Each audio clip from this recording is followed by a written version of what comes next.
Excerpt from the diary of the Honourable Lady Mahon, compiled in 1956 when she was 78. Mrs. Dent was a great character, a tall, gaunt woman in a grey dress in the morning, black in the afternoon, a small piece of lace laid on top of her smooth grey hair. She was very strong on the temperance movement. She induced the aunts and mother to take it up. Several of them took the pledge. They missed their glasses of beer at lunch and worked hard for the cause in the parish. Mrs. Dent, with a still room maid under her, made all the cakes, scones and jams. She had charge of the linen and curtains, covers, etc. in all the rooms. She always spoke her mind. She once called an architect who annoyed her about a chimney an old jackass, and said if Mr. Dillon could lend her a pair of trousers, she would go up the chimney herself. She was very kind to us. We occasionally had tea with her and the upper servants in the housekeeper's room. The upper and under servants had breakfast, tea and supper in the housekeeper's room and servants' hall respectively. At dinner they all sat together in the servants' hall for the meat course, eaten in silence in case the unders should presume to mix in the uppers' conversation. The meat eaten, the grandees processed into the housekeeper's room for their pudding.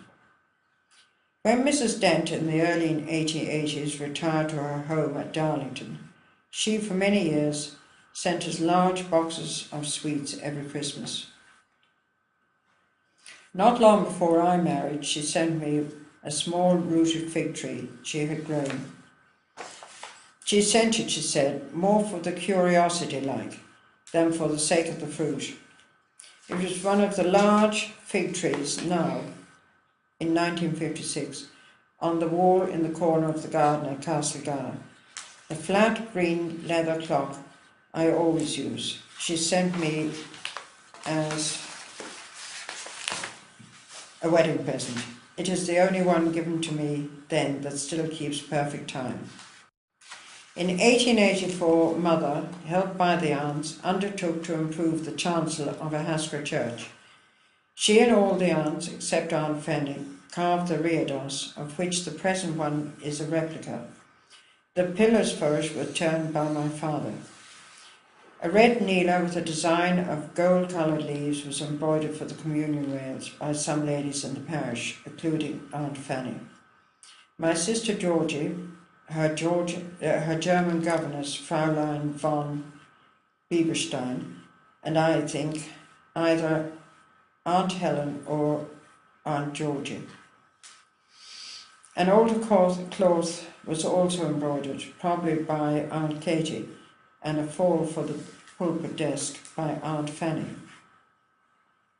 Parquet flooring was put down. The walls were coloured dark blue, and Mother painted as a narrow frieze in gold lettering the words, "Christ our Passover is sacrificed for us." She was surprised and delighted, while all this was going on, to get a cheque for £25 from John Ross Mahon to help with the expenses. Their work was finished for the Easter service of 1885. It was all destroyed when the church was maliciously burnt in 1922. I do not remember exactly what the stables consisted of before reductions had to be made. After then there was kept a coachman and groom in livery, and 2 or 3 stable boys, 3 big carriage horses, a pair of cobs, one of which Aunt Georgie sometimes rode. Georgie and Robin's ponies, Beauty and Bluebell, and a little pony, Rosie, for the pony carriage. Later we had a pony to ride, Blackie, and a donkey called Someday to drive in our little car, a miniature Irish car built by Moat by Uncle Charlie Crofton and O'Killeen the carpenter. The carriages were the bus, the Clarence, a large shut carriage with a little outside dickey at the back, the landau, the wagonette, 2 Irish cars, and a little pony carriage. Later the Clarence was abandoned. A Victoria was got for Grandpapa to drive in when he was very old. Later still a brougham was bought. The stable boys slept in the stables. An old woman, Mary Manning, walked 2 miles from Strathana every day to make the boys' beds. The boys also included 2 or 3 garden men who lived in the bothy in the garden. Mary Manning was to us always rather mysterious, silent figure. We never talked to her and never saw her talking to anyone else.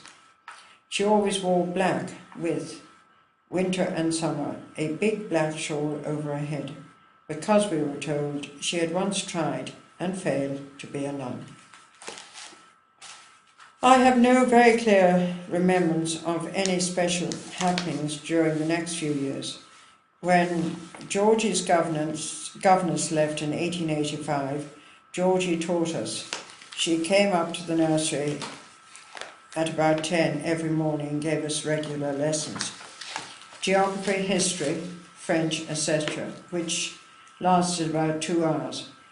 We hated lessons, and she hated teaching us. But that couldn't be helped, and we all got on very well together. She and our parents had 2 very nice trips to Switzerland in the summer of 1887 and 1889. In other summers they went to London, and we usually stayed with Mammy at lodgings in Salt Hill, Galway. The house was called Elmview, the people Tarpey, and we and Mammy became very friendly with them. We loved our time there and were very sorry to go home, sometimes to an empty, echoing house, no carpets on the stairs or passages or halls, house cleaning going on. Sometimes 2 or 3 aunts there, which were worse than anything. If it was Aunt Helen and Aunt Katie's turn to be at home, Aunt Helen thought it her duty to give us lessons. If Aunts Fanny, Louisa and Georgie, Aunt Fanny taught us. The bright spots were heaps of lovely strawberries, tea, sometimes at the farm with Mrs. Hay, and often drives with Aunt Helen and Aunt Louisa in the little pony carriage. These drives were usually to cottages at Kiltlaw, Strathona or Lurgan to see the old mother or sick child of some tenant. They took perhaps a cross over crochet shawl, of which she, aunts and mother made dozens in the course of a year, and often a milk pudding carried in a little container which could in those days be bought for the purpose, a jam pot fitting in a wicker basket with a lid and a handle. I remember Aunt Helen taking a basket of strawberries to some special favourite. Tenants' wives often came up to the house to ask for things they needed. An old housemaid, Mary Ann, who left Clonbrock after over 20 years' service, writing to describe her new situation to my mother, said it was a good Christian household, like his lordship's, prayers and people standing on the hall doorsteps.